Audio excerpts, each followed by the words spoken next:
د عبدالله خبرداری د ولسمشر اشرف غني ټولو والیانو ته د چې عبدالله دغو والیانو ته څه خبر ورکړی دی او عبدالله څه کول غواړي ویډیو را سره تر اخره پورې وګورئ. ګرانو لیدونکو السلام علیکم. د هیواد والیانو ته د عبدالله خبرداری که زموږ مخالفت وکړئ نو له دندو به ګوښه کړم. د ډاکټر عبدالله په مشرۍ د ثبات او همپالنې ټاکنیزې ډلې د ټاکنو پایلو د نه منلو په غبرګون کې د جوزجان او سرپل والیان نوي ټاکلي دي او پخواني یې له دندو ګوښه کړي دي.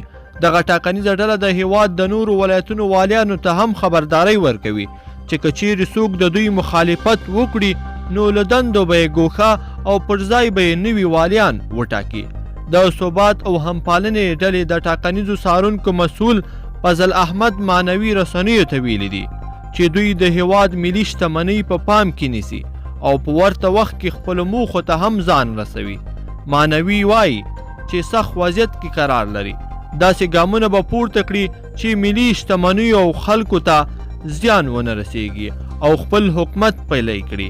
دا په داسې حال کې ده چې د ثبات او همپالنې ټاکنیزې ډلې مشر عبدالله یو ځلې بیا د انتخاباتو پایلې نه مني او خپل ځان د افغانستان منتخب رئیس جمهور اعلان کړی دی. ګرانو لیدونکو په دې هیله چې دغه ویډیو به مو را سره تر پایه پورې لیدلی وي.